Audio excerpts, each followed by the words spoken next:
Hello, all children of the world. Welcome to the first Data Archive episode in so long. It's been... I should have checked how long it's been since the previous one, but it's safe to say that it's been almost as long as the wait for Phase 2. Nah. I could go check for you. I'm Joking, of course. it won't be. We're going to be saying that, and it'll be 2 years will pass and Phase 2 still won't be out. Ryukishi will be like, well, I spent all the money on Phase 2 into making even more VTubers instead because it's too political. Well, if you're watching this on a playlist, you're just watching the next video on the playlist. But just to give you an idea, the last episode of the Data Archive was... It's taking me this long to scroll down. That's how long it's been. There has never been a Data Archive. There's never been a Data Archive. Anyway, I'm Des. Hello. Who else is here with me? I'm Kirby. I'm back again to record the Data Archive. I think the last Ciconia thing we recorded were the Ciconia theory. Okay, the last Data Archive was 8 months ago. Yeah, but we also recorded the Ciconia theories, which were also quite a while ago at this point, right? Yeah, the last Ciconia theory episode was... Wasn't that the start of the war in Russia? Okay. I think it was later. It was than the that. 31st of July. What? Really? 2 months ago. Time flies. Yep. It doesn't feel like 2 months ago. That's for sure. Alright, anyway. Let's get into fucking Ciconia. It's been quite a while. Hey, I didn't introduce myself. This is Erasure. Sayome Erasure. Anyway, I'm Sayome. I'm the funny one and the base one. Did you introduce yourself? Yourself, Kirby? Yeah, I introduced myself. Yeah. Okay. I was not paying attention. Did you introduce yourself, Des? Hello, I'm Des. I have Alzheimer. So, Sayome, what you have to tell us about Ciconia? As in, has anything changed in your relationship with Ciconia since 8 months ago? No. I mean, that's like saying if anything has changed in a relationship with someone who you haven't seen in 8 months. That's true. It could have, but if it's someone who just dipped and didn't even say goodbye, He did announce that epic VTuber, but there's been no. It's that one video of Keemstar saying there's no news that he deleted off his channel. Then how do you feel coming back to the Data Archive, Kirby? Sitting in that Data Archive chair in this Data Archive studio, with my Data Archive themed coffee mug, with our high production value. Had to put my makeup on before this. It's nice to be back recording these again with y'all. Honestly, I kind of missed them. It's fun to have something to talk about every, a new funny little story to talk about every other week or so. But I guess if I really wanted that fix, I could have just come on the book club. Yeah. True. Yeah. Why don't you? I don't know, because you guys record the book club really early in the morning, and I'm usually sleeping. EST gang. I guess Lorenzo time zone revealed, but Lorenzo's PST too, and he still shows up. So what's my excuse? Yeah, no, but lately we've been recording at 3:30 p.m. EST, so that could make it easier for you. Oh, that's true. True. Yeah, I'd love to. Honestly, they seem really fun. All right. Here you have your friendly advertisement for the book club. If you've read Umineko, go check it out. Mm-hmm. Regarding the Data Archive, though, this episode does not mean the Data Archive is coming back regularly. Yeah. This is just, we have time and we can't record the book club this weekend. So why don't we just record a Data Archive? Wow, the Data Archive is only secondary to the book club. Harumph. Yeah, I clearly have a favorite children. Yeah, what the hell? If you're a Data Archive fan, comment down below thanking Kirby because it was their idea, not mine. It was my idea. True. Speaking of favorite children, I think the chapter that we're going to be reviewing, I believe it's a gift 1, right? A gift 1, a gift 2. Yeah, it starts off with Tojiro talking about his favorite. Hey! I have a plot summary. Okay. I had a good segue, but if you want to give your plot summary, Okay, go ahead. that was your funny segue. The segue was just we're going to be talking about everybody's, Tojiro's favorite son, Meow. Cause fuck his daughter, he doesn't care about his daughter. Erased off the face of the earth. Meow who? Exactly.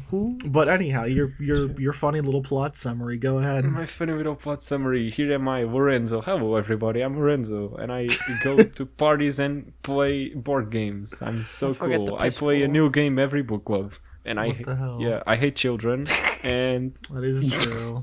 Lorenzo, poor Lorenzo, isn't even here to defend himself. I mean, he'd probably just agree to everything you said, but he isn't even here to defend himself. SMH. Yeah. I could just be lying, and you wouldn't even know it. Yeah. Gaslighting poggers. All right, so let's go. The chapter. Here am I, already fucking up the words. I'm definitely incarnating into Lorenzo right now.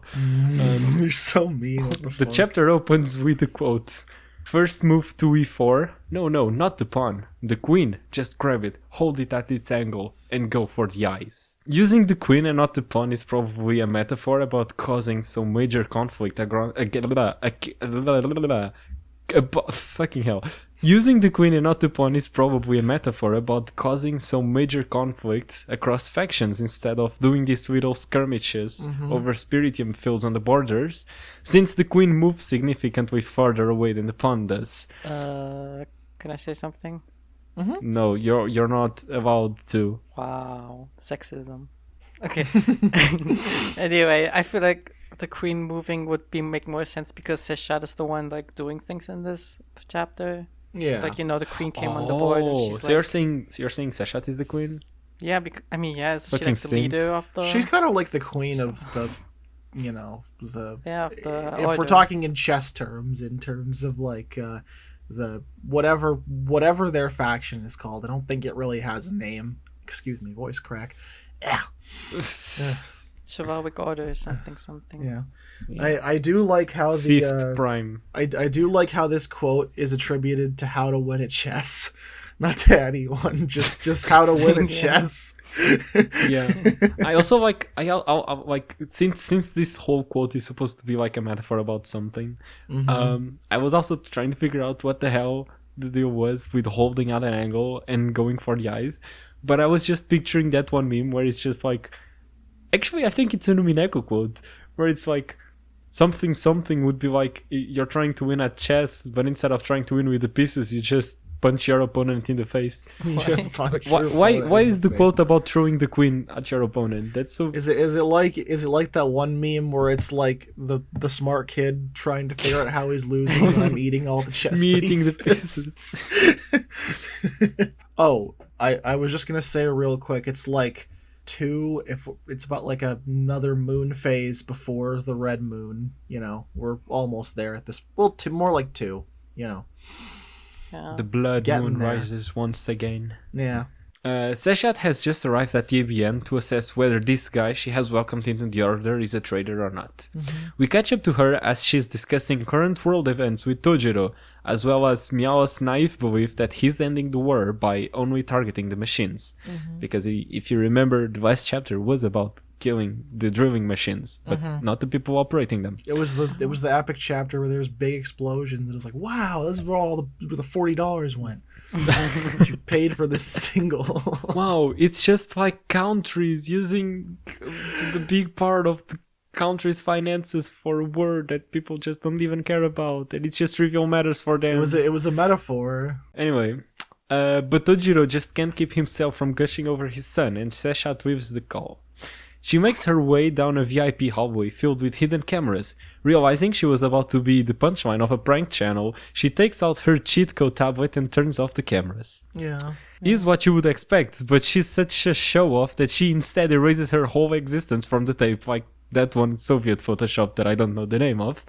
But you know what I'm talking about. Yeah, the one where Stalin erases that one guy for being sus, yeah. Friendship ended with this guy. She pulls out her mid-air tablet and makes Keropayo pull a "there is no word in Ba Sing Se" gaining access to her targeted room undetected. I guess this is the first time we see Seshat use her, use her hacking tablet. Yeah. It looks very interesting, but I'm not sure if I really have much to say about it just based on how it looks on its own, you know? I think it's interesting because the story describes it as being the analog watch to the digital watch. So like, yeah. In AO3, everybody's watching. A3W.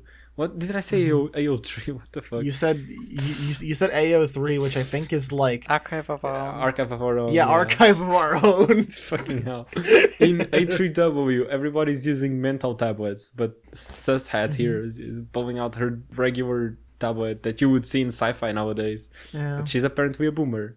That's apparently West Gen. I bet Seshat's still playing on Nintendo Switch in A3W. They're probably still releasing games for the Switch in A3W, to be fair. Nintendo's never upgrading. Yeah. Well, then, the world will have ended in nuclear Armageddon. We'll have gone through flesh factories, but, like, Nintendo will still be selling, like, Splatoon 2 for $60.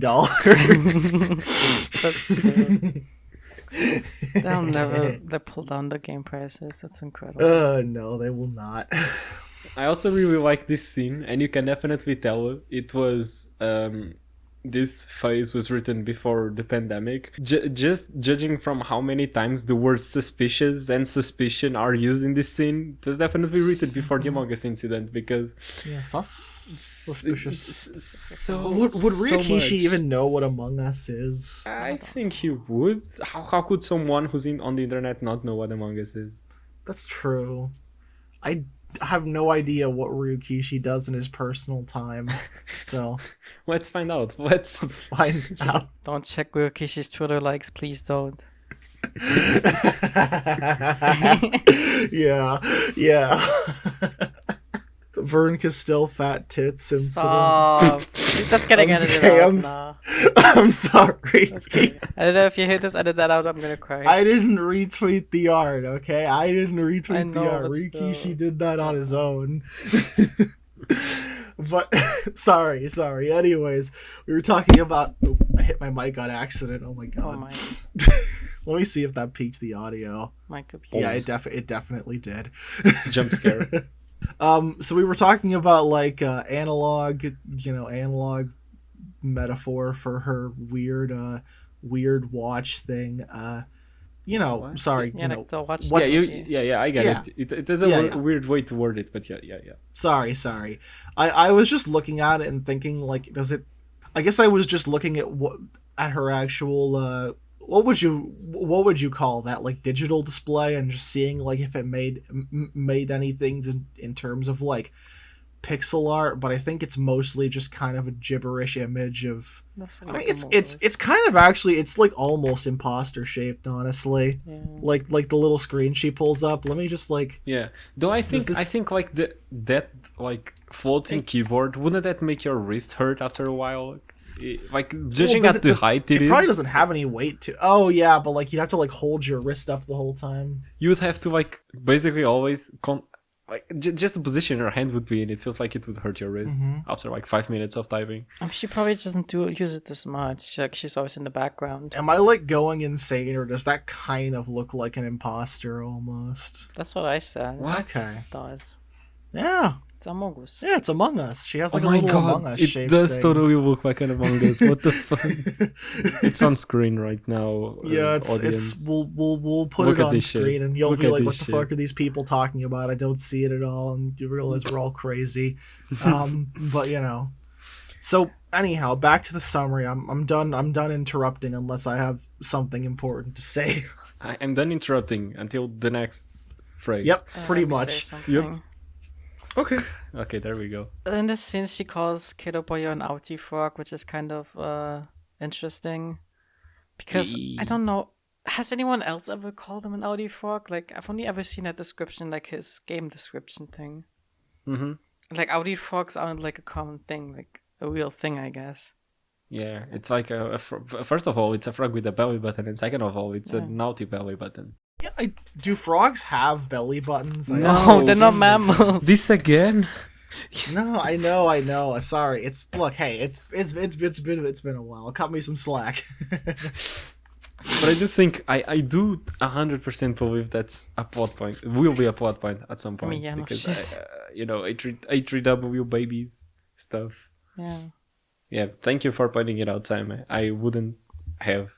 Also, noticed Kido that. calls her his like a master. Yeah, that's true, master. He does say call her master. But does that actually mean Seshat is like It's- Keropoyo, the master of Keropoyo as a software, or is that just like what Keropoyo calls their users? Yeah, that's weird. No, because like he calls Meow by his actual name, and like he that has could like be like a setting. like Meow's Kidopoyo has another master. It's like weird. That could be a setting. I can't totally see Yeah. Seshat like asking her Keropoyo to call her master just because it's fucking Seshat. It'd be funny if she made him call her mommy or something. She has a good design. You're bad at like making designs. In the conference room Seshat got into, important people are discussing the skirmishes over the Spiritium fuels and the rumors of a world reset cult led by the Three Kings.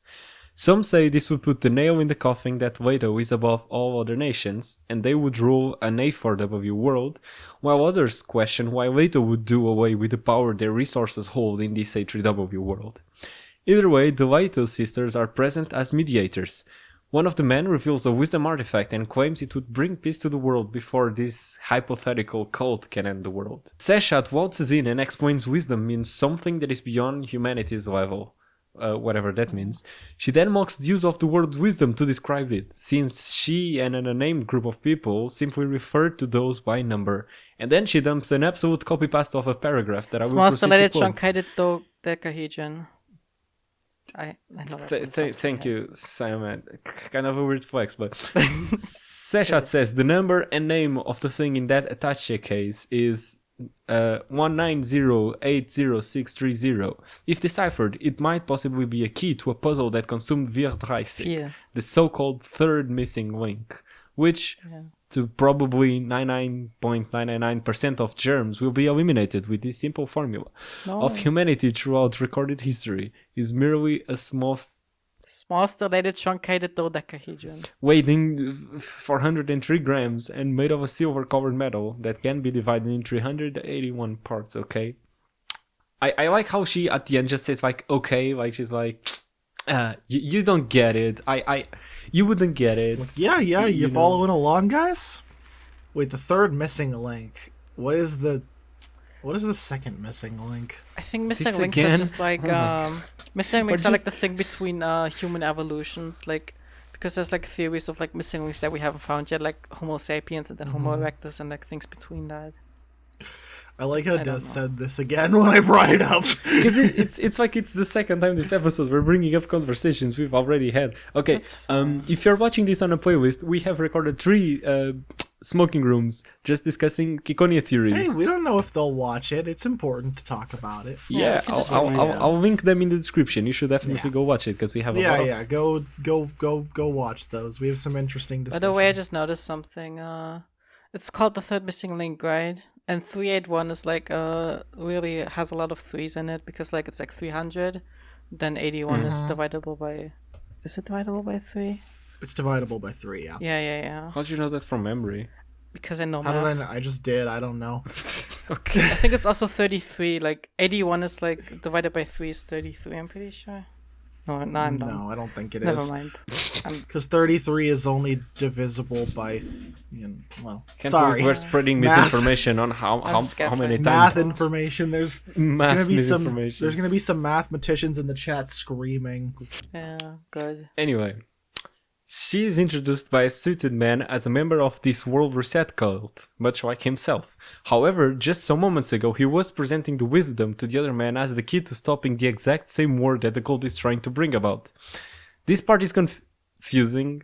What did you get from this scene? Like, what is Seshat's allegiance? What is the man doing? I mean, Because I think this part is confusing. I have my interpretation, but I want to hear yours first. Seshat wants to bring around World War IV, and she wants like a lot of people to die, but she doesn't want so many people to die that the factory world will like start, right? Because I think that's what No, that's not what the World Reset Cult wants, right? They want to kill everyone, but Seshat wants to kill only so many people until like the other people come who like want to like turn everyone into machines and shit. Okay. And then the guy is just like doesn't want war at all. He just wants everyone to just like chill right now, you know. Yeah. Okay. Maybe I just confused myself right now. Because the Three Kings, like I'm pretty sure they're against like the factory world because they're like against technology and all of that. Like, from the understanding of the people in this conference room, the Three Kings are the leaders of the World Reset Cult that just want to, like, basically end the world and reset everyone to sticks and stones. And from what I got from this scene, both Seshat and the man with wisdom, he's called Grey, both Seshat and Grey are part of both the World Reset Cult and the 9th Prime Chivalry Recorder. And then there's this problem because the World Reset Cult wants to reset humanity, but then the 9th Prime Chivalry Recorder, Seshat basically states their mission, which is their goal is to protect wisdom and use it to save humanity when the time comes. So they're basically both part of these two organizations that just have conflicting goals. And so what I got from it is that they're just a mole in the Three Kings order. And their real allegiance is with the 9th Prime Chivalry Recorder. But then they disagreed on when the time to use the wisdom was, because that's what Seshat says. Basically, their back and forth is that the man thinks this is the time to use the wisdom. And then Seshat disagrees. And because Seshat is the leader of the order, he's like, you disagreed, you disobeyed my order, so you're a traitor, and I'm here to verify that you did betray me and you took the wisdom, which you clearly did. So I'm gonna kill you now. Yeah, I feel like the guy who wants to give the wisdom to like the people is like being a traitor to like all of them, because like I don't think the Two Kings would want that either. Would want what? Like to give wisdom to the people right now. Like they just want to kill because the everybody. Three Kings want to end the world, and wisdom is supposed to protect humanity from the end of the world. Yeah, that's why he's a traitor to them, too. I think if we get too caught up in this part, we're gonna It's like we're I feel gonna like go Seshat, on like, with this forever. The Prime Chivalric Order, like the order that Seshat is in, is like I feel like it's like a very weird like duality that they have because like Tochito clearly like helps the like World Reset Cult, right? Like the Three Kings. But that's the thing. That's Seshat is also a part of the World Reset Cult, but she's a part of it because she's a mole there, just like Grey. They are a mole in like the 9th Prime Chivalry Recorder has members that are moles in the World Reset Cult. Mm-hmm. That's what I got from it, at least. The Three Kings just don't exist. Okay, funny. I mean, hey, like we said in the theories video, they're funny Evangelion computers. There's just so many parallels. Yeah. Between Evangelion and Ciconia. Rikishi says the only thing he took from Evangelion was the fact that you could either choose to try to understand it or just go with the flow. But no, he clearly took a lot more from Evangelion. Yeah, he clearly did. Yeah. Like the. Wait, this is full spoilers, right? What? This, I think is it full spoilers? Yes. Okay. No, Okay. No, it's not. No, it's Wait. not. Is It's it? not. Is it? No, I don't think remember. it is. I think it is. I really don't think it was. I believe it was. It was done in a way that you could read along with people if you wanted to. Okay. You know, and we had a spoiler section at the end, but True. for most of the part, I think we don't really need those spoiler sections anymore now that we've had our time to talk about theories and an actual theory, 3 different theory episodes. No, I think we should keep it if we... I think what we were doing is we'll do spoiler discussions if we have anything, but for the most part we never had anything, if I remember correctly. Yeah, that was it. Yeah, okay, I was keep spoiling then. Yeah, we'll bring it up at the end then. Okay.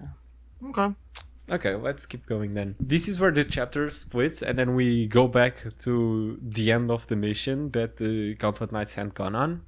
Naima has successfully rescued the ABN Leader of Peace that had been abducted by the ACR.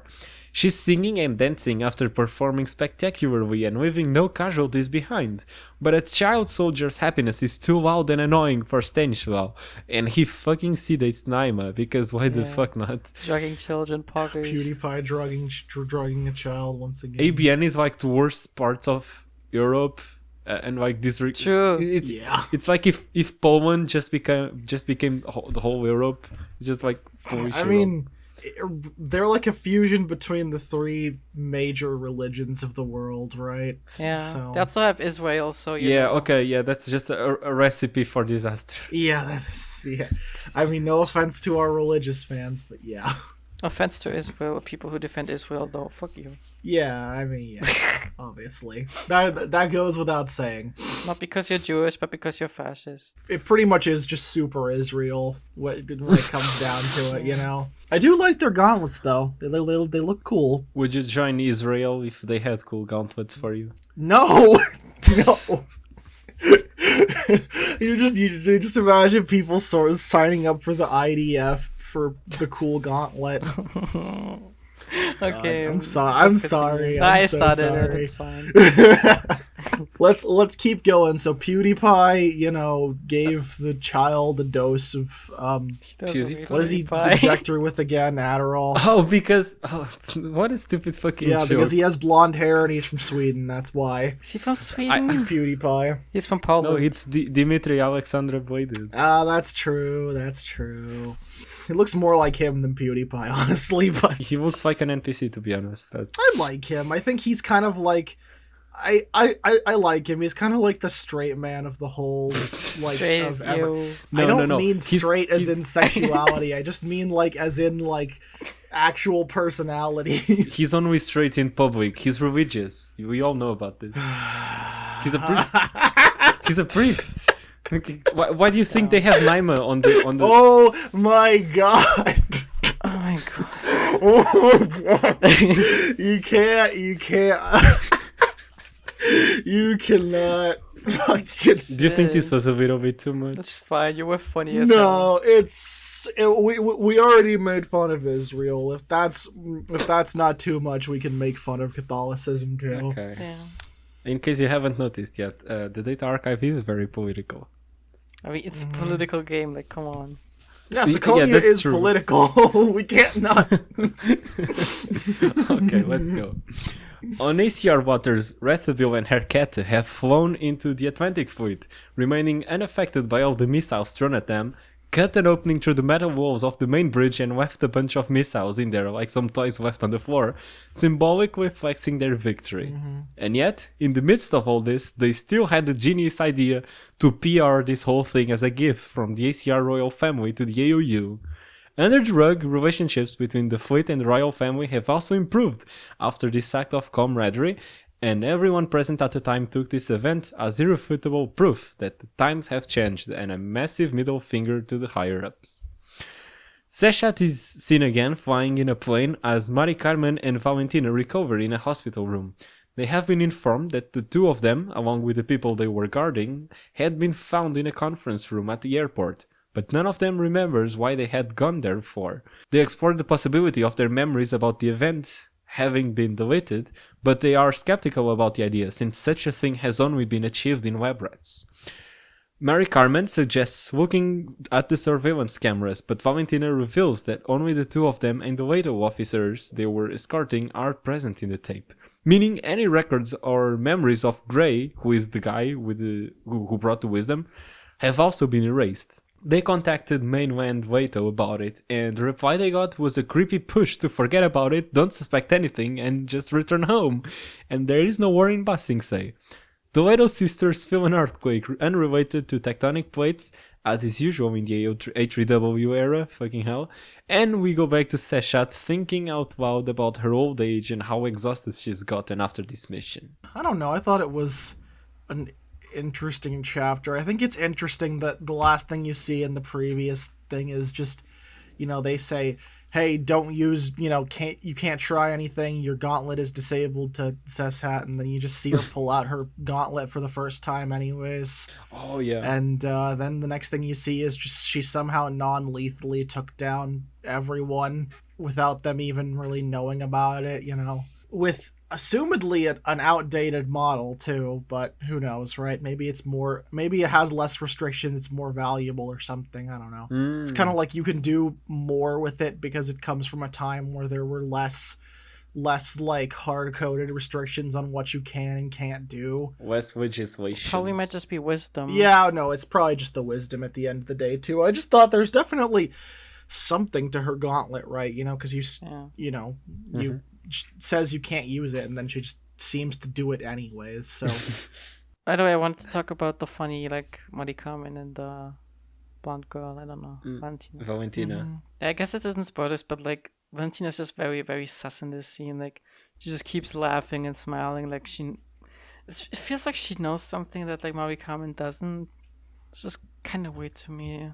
She is a little bit sussy. Yeah, I feel the same. I do think throughout the whole VN, Valentina looks very confident about basically everything she says. Mm-hmm. And they're the same rank, right? They're not like one is not. Okay, so there's no reason she would have more information than her. Then it's just weird. At the end, like the very last thing that Valentina says is like, later on we have to check each other to make sure we don't have any strange bits of metal buried in our heads, and that sounded pretty specific. Like, what the fuck? Well, they also did make a joke about aliens right before that. Yeah, okay, so but like, are aliens known for that? Just putting metal in your head? No, that's Elon Musk. That's Elon Musk. I mean, he kind of looks like an alien, but you know. Oh my god, body shaming in my. I'm not body shaming him. I just said he looks like an alien. He's just. Not as much if anyone else had that body, it'd be fine. But because it's him. Okay. Not body shaming. I don't know. I don't know about that take though, but. No, it's mostly just a joke.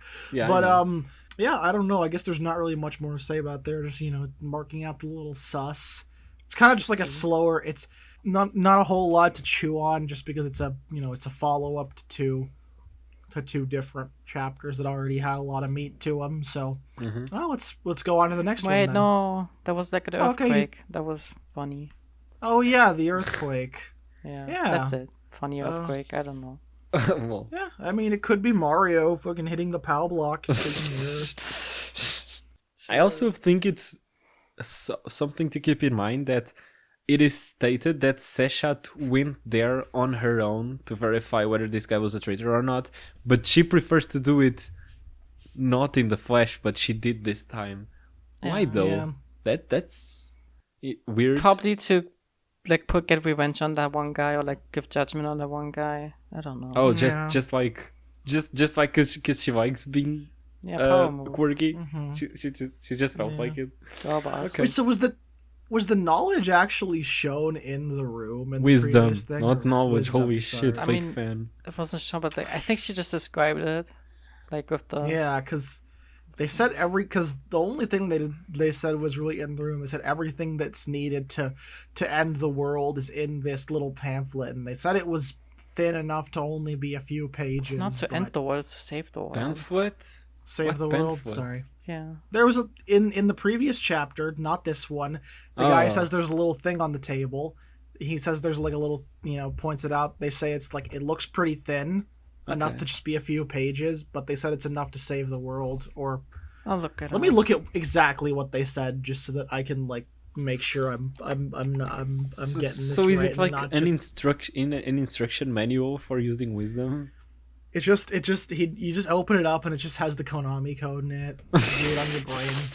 Oh yeah, the folder. It's just like it's just the fate of the world written in it. That's all there is. Just like I predict the future. Yeah, that's right. A folder has been set on the table. It only seemed to have a few sheets of documents in it, but according to this man, the upcoming fate of the world was written in here. In other words, it was a written prophecy that told of the world's destruction. Do you think it's like code for the virtual world? I don't know. No, I don't know. We would have to see. I have some thoughts on it, but it relates to stuff you only see at the very end of Ciconia. So okay, Okay, the next chapter. The next chapter is which one? It's the one with the funny factory. It's a proof of a program. It's the factory scene. Oh boy, we have some real meat and potatoes then. we do have some meat. Potatoes, I don't know about the potatoes. Also, the opening line is fucking funny. It's like chess is a game where opponents compete for victory. As long as you take your opponent's king, it doesn't matter how many other pieces you lose. And it's fucking introduction to chess for good kids. Like, what the hell? Yeah. Introduction to chess for good kids. Yeah. It's such a basic quote that it's, at least seemingly, so trivial. Why?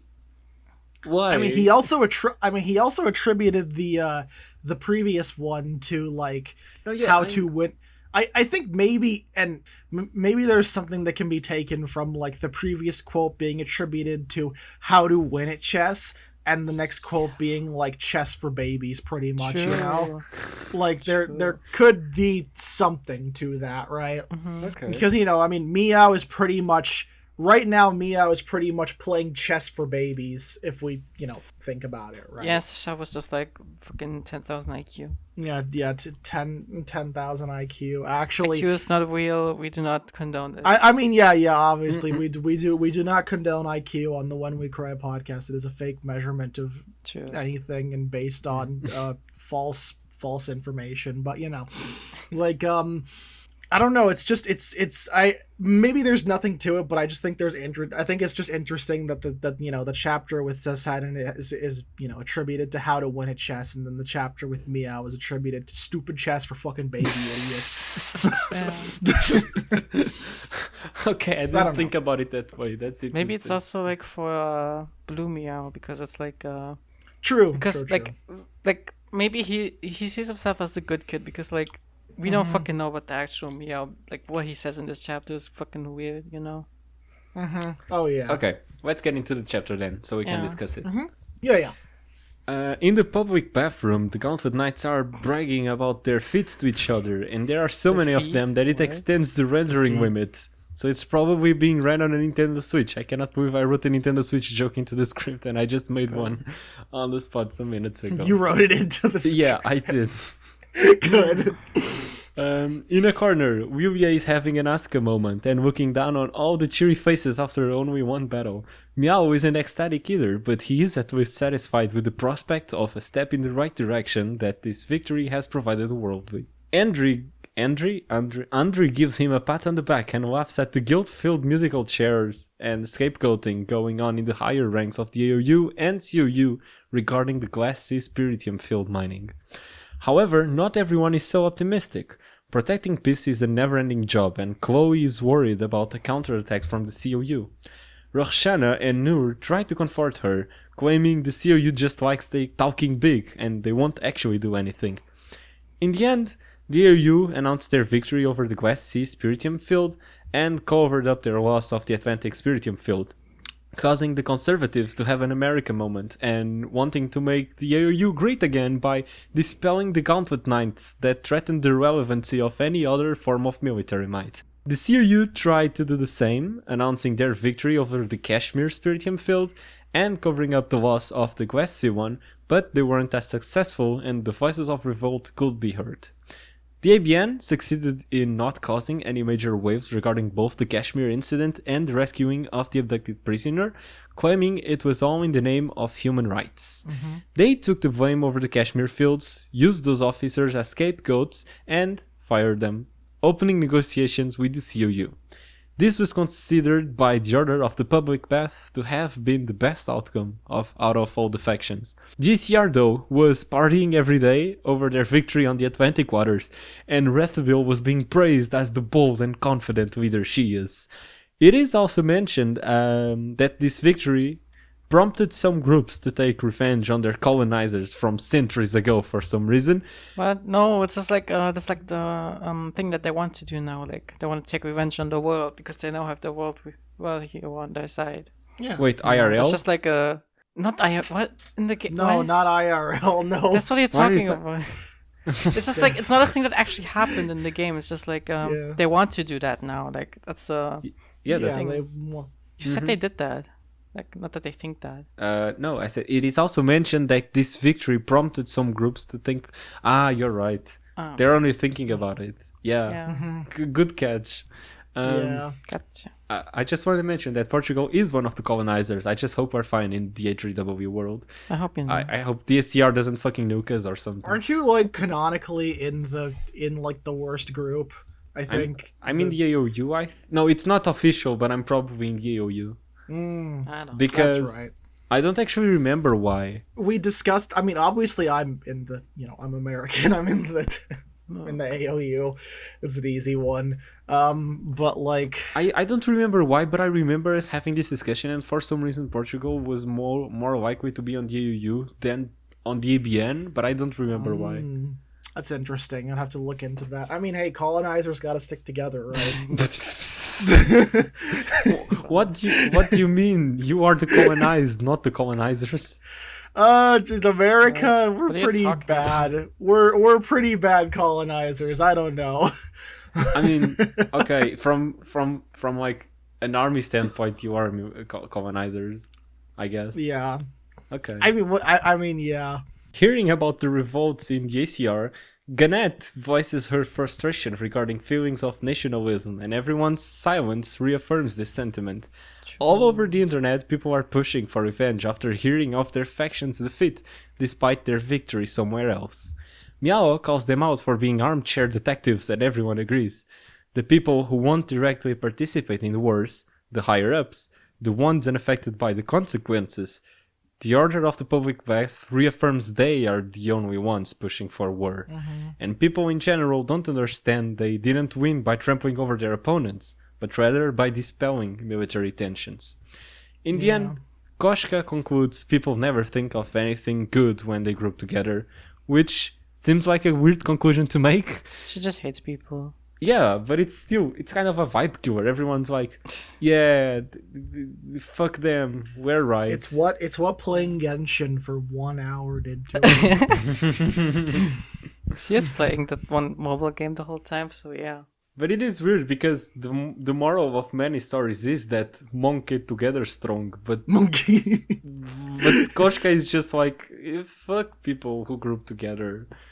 Which is it is weird. I mean, come on, you have like another story in the When They Cry series that is all about the problems of only thinking on your own and not reaching out for other people, and then Koshka out here is just like, nah, fuck that. I mean, do you know how she's been treated? I think she's kind of being like more of a realist here in this situation, just because she's like, hey, we can only get so far by like, being peaceful with each other and holding these almost like faux wars where they don't really like, exist, where it's kind of just like, fought by a bunch of people who are actually friends and just pretending to fight each other. Like that's, she's kind of just saying how long can this really go on before we actually have to fight, before they make us actually fight each other. And to that extent, she's right, Mm-hmm. That's kind of on par with how the scene plays out, because Miao also finds this comment strange, as if Koshka is referring to the people in this group chat instead of the higher ups, which was who the conversation was about. And this prompts Miao to remember Koshka doesn't exactly agree with his ideals. She's only there because she needs friends for Wanyadora, and she never outright stated that she shares the ideals of the Order. One thing leads to another, and what Miao takes away from all of this is that even within the Order, there are those who don't wholeheartedly believe his ideals, and are doubtful whether or not what they are doing is actually meaningful or not. We canonically know there's at least 4 of them. The four traitors. Not necessarily traitors, but moles. Moles. Yeah, the four moles. That's kind of like the 10% thing who don't agree with me. It just reminded me a bit of I don't know, like with the Three Kings and the Seshat and all of that. Like maybe that's also how it works there. Like, I mean, they're also in the, Wild Recycle, but they also have like different plants and stuff. Mm-hmm. Seeing this scene again, like after reading a bit of Rose Guns Days, reminds me a little bit of something from that. I don't want to get into it obviously because no Rose Guns Days spoilers in the fucking Ciconia Data Archive. I don't even know what you're referring to. Give me like a spoiler-free, just like hint towards what you're thinking about. I don't know if I can. I guess Miao in this situation reminds me a little bit of how Rose acts sometimes, I guess. If just with the whole like I don't know. I can't really get into it without talking about it too much, Okay, leave it be then. Read Rose Guns Days, it's funny. Yeah, you should, read Rose Guns Days. And it's actually finished. I'm like, this piece of shit. Yeah, well, because you see like 1942 and like actual like real war that happened. That's not too political, but fake people fighting in gauntlet battles, that's too political. Ryukishi can't release that. Also, it's not fully historical because, like, fucking Japan surrendered. I mean, it's not. It takes place in an alternate reality. To be fair, Russian States isn't about politics. Russian States is about economy. No, it's not. It's about... Economy are part of politics. So I know. Obviously, you can't separate the two, but it focuses more on you don't have like Miao telling Jaden, oh, the culture of Japan is dying because this and that. Retweet to save Japan. Okay, that's not guys. I promise, Rose Guns Days is not fascist propaganda. I promise. Please read. You might be led to think otherwise, though, if you only read the manga. What, really? What? Yes. I had. Yeah, Des and I talked about this a while back, but we can get into it at some point. I didn't really quite get that, but I think just from the beginning, like. I think Rose Guns Days has a little bit of a weird start because it's just like, there's no more Japanese people in Japan. This is bad. And I'm like, oh boy. Yeah, you know? Basically, Sayome, the problem with the manga is that it cuts out a lot of the context that makes some things sound very nationalistic without like the proper context that VN gives you. Yeah. Okay. Well, should we keep going? Yeah, we're 49 minutes in and we're not even to the fucking the scene No, yet. we're almost at the end. But the scene's gonna take a while. Yeah. So yeah, I'm just saying it's gonna take a while, you know. Furthermore, if all the military might besides Gauntlet Knights is rendered meaningless, they will definitely end up fighting each other, regardless of sportsmanship. Everyone in the chat room was most likely just choosing to ignore that fact and basking in this temporary happiness while it lasted, and that is what Miao monologues. Then, Dabadi appears to mock his naivete, claiming I wish I had a war a piece of of paper right now that I could just go. So I cannot talk Sorry. and try to understand what you're saying at the same time. Please repeat. I was just gonna say I wish I had a piece of paper right now that I could just like whip it to make the funny sound. Yeah. I mean, here. Here you go. Thank you. You just sacrificed a piece of paper for this. It was a napkin. It's fine. Life has effects. Nice. Sorry. Keep going. Dabada appears to mock his naivete, claiming a war of attrition with consequent draws will not work, which was the plan of the order, just to keep not killing anybody. And that the only thing that can calm the minds of the people in charge is the death of Gauntlet Knights. Be it the enemy Gauntlet Knights, whose death will feed their hunger for revenge, or the sacrifices of their own Gauntlet Knights that will turn them off from war when they think that child could have been their own child or grandchild. Yeah. Miao and Dabada have an existential crisis, and Dabadi reveals both of them are programs and not the original Mitake Miao. Dabadi then shows Miao the corpse of the original Miao as proof, which had a gauntlet in their arm and half their face missing. A skirmish of mutual identity and acknowledgement later, and what it takes to define yourself as yourself, that I hope Ryukishi explores further. Dabadi announces Dabadi will prove Miao he is a program. This is getting confusing, I know, but how else will I differentiate the two? I mean, we gotta do it somehow, right? Yeah, exactly. By showing him a certain person, he will have a reaction that Mitake Miao would never have, proving he is not Mitake Miao and is instead a murder program designed to kill that person. Upon seeing it, he will do anything in his power to kill that person, including killing anyone who stands in his path. Struggling to keep the situation under control, Miao asks what kind of program Dabadi is, to which Dabadi replies, I am a program that exists to do a funny reference to Dr. Jekyll and Mr. Hyde and kill you and kick you out. And that's the way Dabadi has to go about it, because Miao is just too OP, so a frontal attack wouldn't work. He also reveals... Dabadi also reveals the sole reason Miao has the highest P3 levels is for him to be able to complete this task of killing this certain person that we still don't know who it is. Fuck. Wait, what did I write here? Holy shit. It's fine. Take your time. Reading your script and you're just like, oh god. That makes you wonder how powerful the target is, because if Meow was made to have the highest speech levels, so he could hunt this person down, then how strong is this person? Furthermore, Meow's desire to become a Gauntlet Knight, his aptitude to be one, and his desire to keep improving are all unconscious directives, leading him to his role as a program. Dabadi reveals Dabadi can't just show Meow the picture and actually has to go through this back and forth with him to deny his existence. And so, after so much build-up, Meow is finally shown the proof he wanted. But instead of a person, he was shown a factory world with no floor, walls, or ceiling, massive cogs all over, and a mechanical rhythm that enveloped him all around.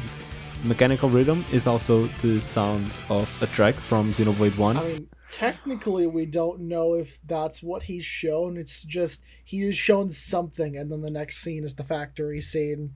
You know, it's... But like, there's that's not what I got from it. I think it has to be shown to Meow, because like at the end we have like the Meow, my adorable Meow and stuff. Yeah, that's true. Yeah, what I understood from it is that Dabadi can't just show him the picture, because I think he says that pretty much in those words, basically. So he has to go through this build-up.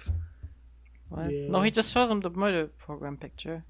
He says, in that case, I'll pull the trigger on your murder program. Would you mind looking at this for me? No, yeah, exactly. But supposedly the trigger is the face of a person. But instead of the face of a person, he's shown the factory scene. I think whatever he is shown triggers the factory scene.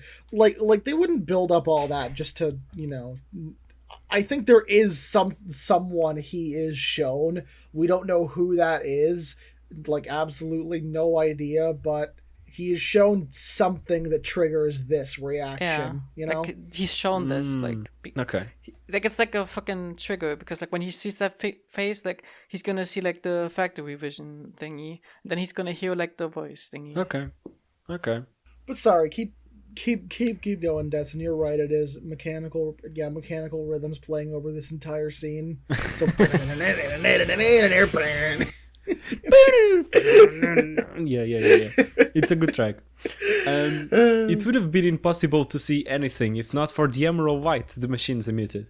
Next, he sees a treadmill of meat being processed, except the meat were humans being hanged by the hooks in their necks like cows. And because that's not enough, they were still alive. But don't worry, human rights warriors, they were intoxicated with paralyzing gas, so they aren't fully conscious, it's fine. Don't worry about it. That didn't, however, keep some of them from echoing their screams and cry for help throughout the factory. yeah. That was when Meow realized he was hooked up too, near his big brother no less, mother and father. On the next stage, they were dipped in McDonald's Sprite to dissolve their clothes and skin them alive. Next, they would get analyzed by 2 needles and a needle probe in each ear and sorted by some unknown criteria. That was when his father was sorted out and processed by a machine that later spat out the legs and arms. Several inspections later, Meow started regaining conscious and his nape started hurting. And in his words, the simple touch of air on a body that had lost its skin was a torture as bad as the deepest parts of hell. After fully waking up, he realizes his brother was also conscious and screaming his misery out of his lungs as he saw their mother being processed in front of him. Then, like his mother before him, he got sliced by several spinning blades, and all that remained was the head and a spinal cord. At this stage, you can no longer cry, but you're still alive. Next up was Meow's turn, and the chapter ends with the words, "Listen closely, my adorable Meow. This is both a hell I once experienced, and the future your world is guaranteed to reach. So, this hell is a prophecy. It's a promise of certainty, which will definitely come to pass if you do nothing. Your highest priority goal is to stop this hell before it happens, using any means necessary. The only way to do that is to kill them. You must find them and kill them. You may do whatever it is necessary to accomplish that. It doesn't matter whom you kill, what you destroy. Kill them. That's the only way to avoid that hell." And that's the end of her plot summary. Yeah, that's the end of our plot. Can I just say something? We don't actually know if it's Meow in the factory world. We just see someone's Yep. POV. Yeah, I was gonna say that too. My interpretation was always that it was like, and I could be totally wrong. I have absolutely nothing to back this up, but that it's the sister Meow's POV. I'll provide you some backup, something to support that theory, because I do agree. First of all, obviously there's a brother in front of our POV. Second of all, it could totally be Meow, she, her, who programmed Meow, he, him. And she's the one saying this at the end after having programmed the brother to act like her own brother and try to stop this. Yeah, very possible. I would say, that's always what I thought too, is that it was Meow. This fucking scene was intense the first time reading it. I think it still is, even just in like a quick summary, very intense. It's probably the most fucked up scene. Probably the most fucked up thing I can think of that he's written in when they cry. Naked Satoko sprite. That's true. And also when he talks about the Xbox, that was pretty messed up. True. No, but I think this scene is really what sold, is kind of, before I was like, this is pretty good. It's like, wow, is what really sold me on Ciconia the first time I read it. It's like, Jesus, just the thought of that. And it's, it's not even entirely unrealistic from what happens in the real world, just not to like I definitely know about those factories where you're turned into a it happens to spinal cord. happens to rabbits, animals, hung upside down. Yeah, just animals in general. Have you seen those VR cows, by the way? Like, they hook up cows to VR and like show them like fucking grass. I have heard of that, the VR cows. That's really Ciconia. What do you think they make? What do you think they show them? Grass. Probably. Not like VTubers. It's telling them to touch grass. The rest of the episode past this point is gonna be full Ciconia spoilers discussion that we had earlier in the episode, because we had forgotten about spoilers. The context may be missing, but I moved the conversation to the end regardless, because of the spoiler. This is Des, by the way. My voice is like this because I am recuperating from getting wasted yesterday. Go to parties, people, if you can. It's cool. Well, they didn't just give up. First of all, they didn't want to fight the Gauntlet Knights in the first place, if I remember correctly. And second of all, they could not win. They tried. They sent missiles. They exhausted their artillery. Have you seen the fucking ending where like you have to fucking die until the end, or you're like fucking gonna be like put into the trash at the bottom? Like, you have to fight, or you're gonna like get demoted. Like, your family's gonna, Oh. Has that part come up yet, or should I move this to the end in the editing part? Shit, I forgot. God damn it. It's fine. I'll just move it to the end. Let's conclude this. It's just like, I guess they're older, but it still wouldn't make sense to me how they can just like disobey orders like that with like no consequences. But they weren't disobeying orders. They did fight the Gauntlet Knights, but they just evaded everything or guarded everything. Yeah, but then they just went away. They didn't like fight until the end. They went away because they cut an opening in the gate and just left a whole bunch of missiles in the gate. What could they do? That was just them flexing their victory, because, I mean, if they shoot a missile at you, you're dead.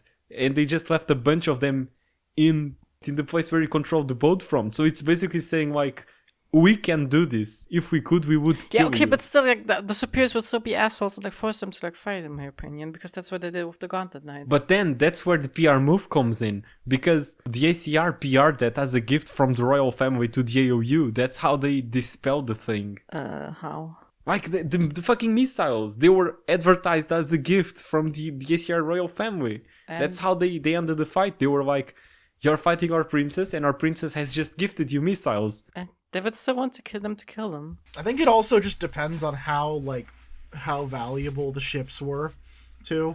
Like if the ship, like if they don't want to lose those resources at the end of the day, that's the only time. I mean, we saw like a superior who like lost his shit and told him to do shit, but like they just said no. But what could they do? What could they shoot at them? I don't fucking know, but just anything. They did shoot at them. They exhausted their artillery. They had nothing else left. But they gave up and left. Maybe I'm reading it wrong, but didn't they literally take all their missiles and stack them in the command room or something? Like, what are they even? Was it their missiles? I think no, she bought them herself, like her own missiles. Okay. But like what? Okay, Simon, tell me. You're there at the bridge. What do you do? Shoot at them. With what missiles? They're inside they're inside the place where you control the fleet from. Shoot at them. You're not gonna point a missile at your bridge. Like, why not? What do you want them to do? Honestly, because your ship will explode. Shoot them with guns. I don't know. Yeah, I don't know. I just thought like the superiors would still like be assholes on them and like fucking scream at them like they do in the ending. And they would, and they were. I mean that's fair. Usually these guys go. When they want something done, they don't care about how many lives it takes to have it get done, much like you know in real life too. Yeah, except in this case, you would be destroying the biggest fleet in the world. Yeah, I guess it could be seen like even that guy wouldn't like avoid the consequences of you told them to shoot anyways and destroyed all our fucking ships. Guess you told them to shoot at yourself. And okay, so now guess what? You're going to the brain surgery lab, buddy. Have fun. Yeah, like the only option would be to like have the fleet shoot at itself, but then the Gauntlet Knights would remain victorious anyway, and the AOU would have lost the biggest fleet in the world. Yeah. I guess. That's how I saw it anyways. Like that's the only time they will surrender is if like the losses pretty much outweigh any positives. Like they don't gain anything by destroying all their ships and they can't destroy any. I bet even if they could kill one Gauntlet Knight, they would do it because Gauntlet Knights are so valuable in this world, but with the inability to even do anything, it's just there's no point, Yeah.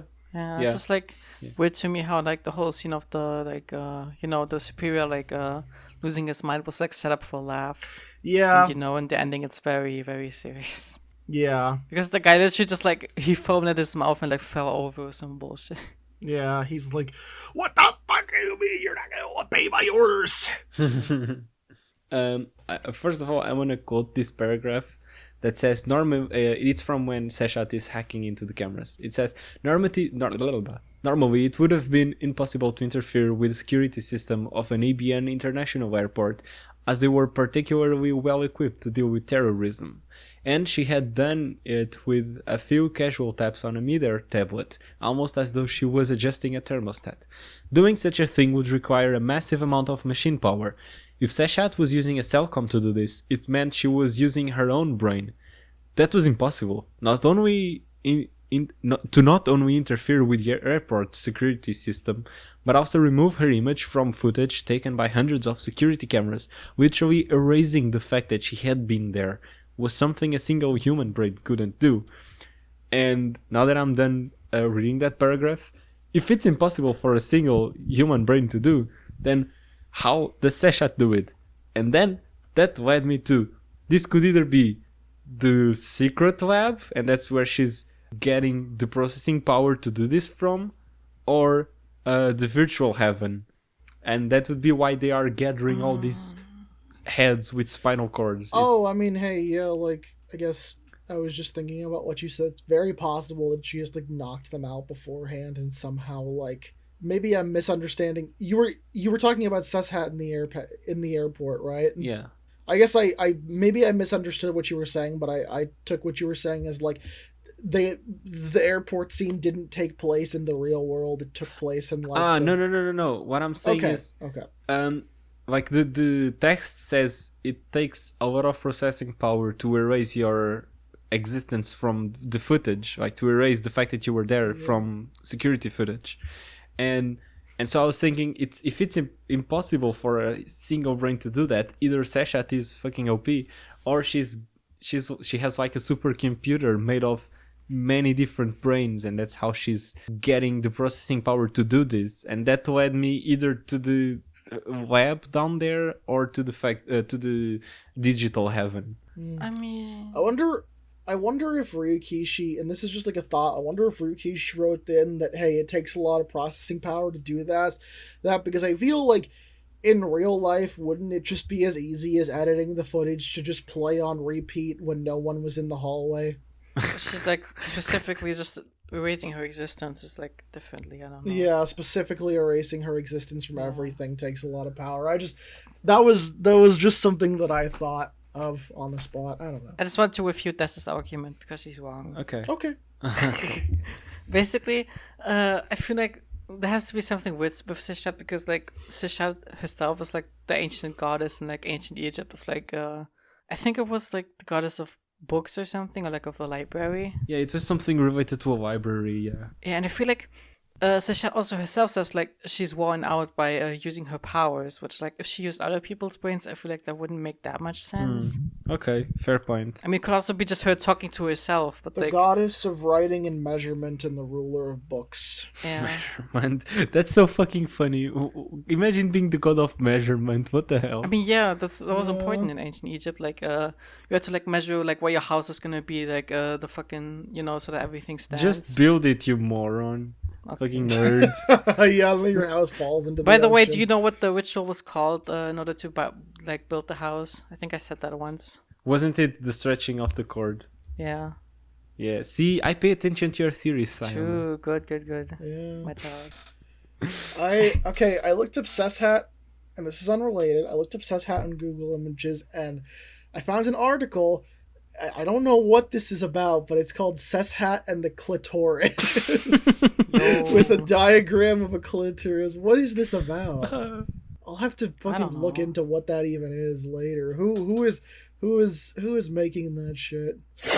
And now, full when they cry powers, because we completely forgot to mark any powers during the recording.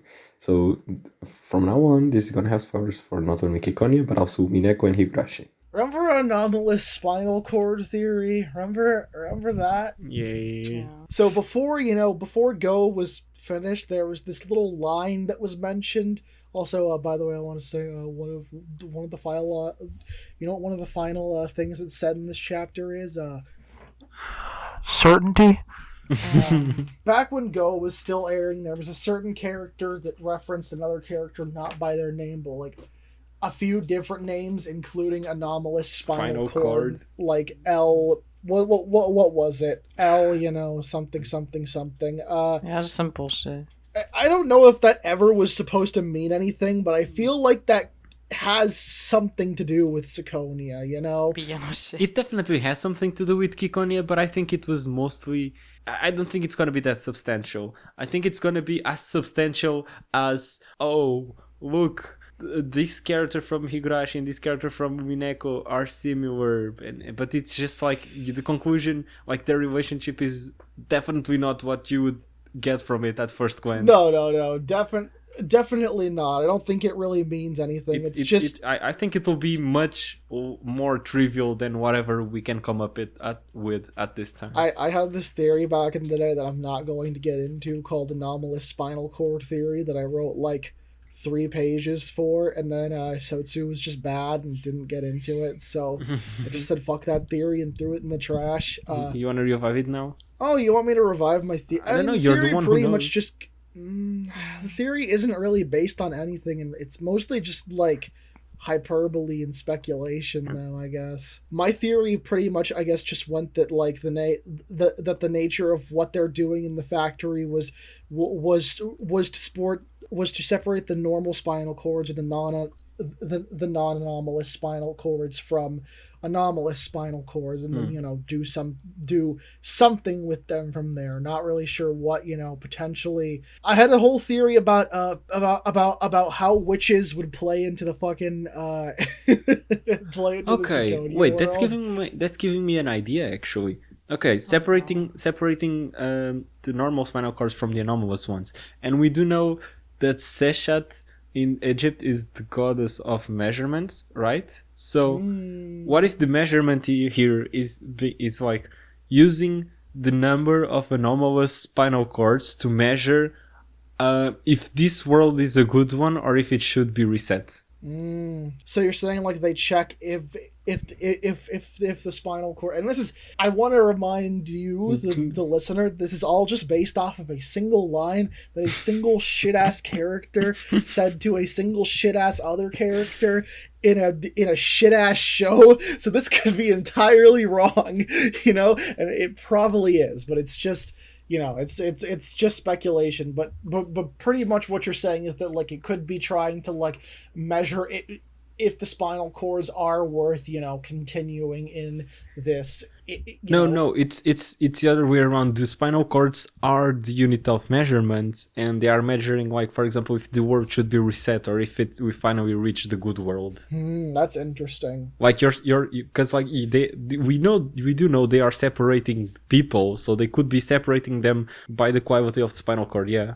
Yeah. And that would be the unit of measurement, the number of anomalous spinal cords. I kind of saw like what they're doing almost is like, and I know not to get back into Evangelion, soft Evangelion spoilers, but I guess I kind of saw what they're doing is it's just a very much more intense and physically like violent version of what happens at the end of Evangelion with, trying to evolve humanity into the next state of being, type of deal.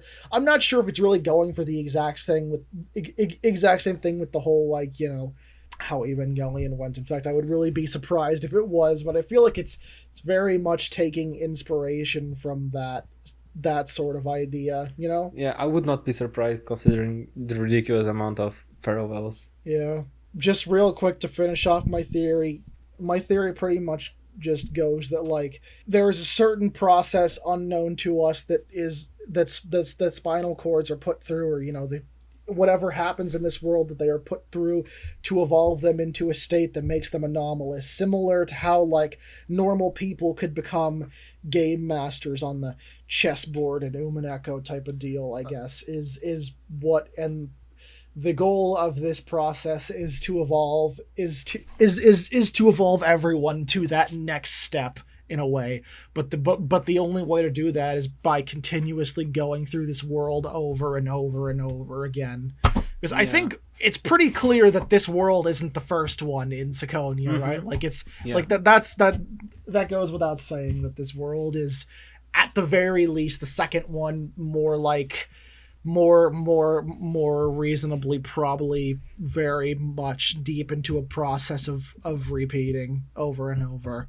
I do think that's a good idea. I do think I could see that happening. It would make sense, and it would be on par with what we've seen before in the series. Yeah. I'm still really not sure of it. I'm still really, not sure. Yeah. I could, because there's just, Ciconia has, it's only the first phase and we have so little to work with right now. Yeah, imagine we're like trying to solve Shkanon with the EP1. Yeah, exactly.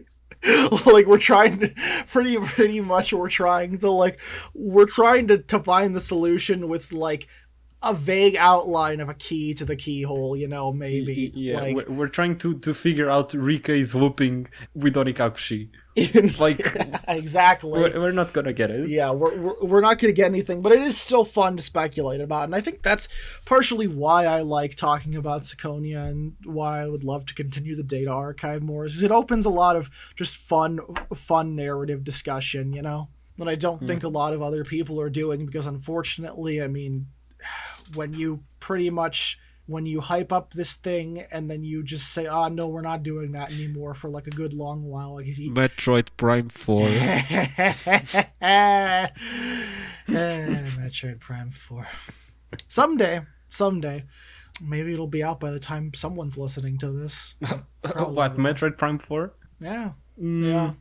Oh, I guess. I don't know. It feels like one of those things that's never going to come out, but who knows, right? Well, I just have one last thought, which is if like Seshat airport incident could be the Umineko move of retroactively writing something in. You have this thing that happened, and then if you just say, oh, something happened, but then I erased any proof that it happened, haha. Like, you know what I mean? Yeah, totally. Like, it's because like then you have the whole conversation about how Seshat is so cool that she's part of this group that calls wisdom by numbers, but it's just like, Who the fuck Alright. refers to things by numbers? That's Well, that's not a thing humans. She is the goddess of measurement. I know, but like, She didn't specifically say she calls wisdom by number. She says she calls them by number. So it could be the people who call it wisdom. okay, that's a different discussion that we've already had on the theory episode. So for my idea, I am assuming she is saying they call the wisdom by numbers. Okay, that's the assumption I'm making. We've already had this discussion. Yeah, okay, I just want to correct you. Assuming she is referring to the wisdom, it is weird to refer to something by number because that's not a thing humans do. Because a string of numbers, it's harder to memorize than a word. Well, she also knew how many parts it divided into, what it was shaped like, and Okay, Sayome has also memorized something stellated truncated, and I'm pretty sure she's a human. Small stellated truncated dodecahedron. See, like this is just a show off being a show off. But like if we go with the ideas that I've presented, she's somehow related to a big processor made of many brains, and she was not there in person, so maybe she isn't even a human because humans do not refer to things by strings of numbers. Maybe Seshat really is just a program like Dabadi Meow, and she doesn't actually have a body. Oh yeah, I mean, I guess technically speaking, it is a closed room with a limited number of people in it and no evidence that she was ever there. So, I mean, it is possible that it's less that, like, she erased her presence there and more so that she was never there to begin with, and that's like a red herring type of deal. Exactly. I can see that. I can see it, like, because it's not, I feel like it's not out of the question entirely for someone to just upload themselves to other people's consciousness and show them to the other people all at once, type of deal. We've never really, besides that, we've never really seen Seshat in person with like anyone else besides that meeting right there. And is his name still Tojiro? Yeah. It's been a long time, I admit. Okay, I couldn't remember if I was remembering the fucking Higurashi character or that's actual Ciconia character's name. That's Tomitake. Yeah. Tomitake, okay, that's his name. Look, Higurashi has been erased from my brain. I hate Higurashi. Seshat came into my head and showed me the four-sided dodecahedron or whatever, and fucking erased it from my memory. Like when we present you with a possibility for what happened here, we all agree that Valentina is sus. So yes, let's say she wanted to get something from her higher ups. So none of them remember being in the room. They were simply informed they were found in the room. So she probably dragged them or something to get something from them, like we've seen Tojiro do. Like he hacked someone's brain. So she probably did the same, but set up this whole assortment of people to fake this situation and say it happened, even though it didn't. He didn't hack the brain. He hacked the gauntlet. No, he hacked the brain during the party. Wait, what the fuck are you talking about? He hacked the gauntlet. Oh, okay. I thought you meant the finale. Sometimes I'm right. He didn't hack it really. He just looked at it. Well, he hacked the brain to steal the data. Do you hack a computer when you copy some data on it? I'm not a hacker. I don't. Yeah. See. Proven point. No, point proven. It's how's the that other way prove around. anything? I think I've more or less, discussed what I wanted to talk about though with this episode. I have one more thing. Yeah. Go ahead. The funny factory scene where it's like the father goes like to a different path. Just reminded me of Tojiro because like it's like said he's not very good with like mental tablets. And I'm pretty sure they're like categorized by like something in their brain because of the ear probe, so it has to do something with the brain. That's interesting. I didn't even pick up on that. Wait, what? You know what? When they probe their ears, right, and they get like separated in different things. In the factory scene, the father is the only one who doesn't like go down that same path, right? Yeah. He goes down a different path. Hypothetically, speaking, it's saying like, also Tojiro is not very good at like, brain stuff. That type of like brain stuff. He specifically said he's not very good at it anyways.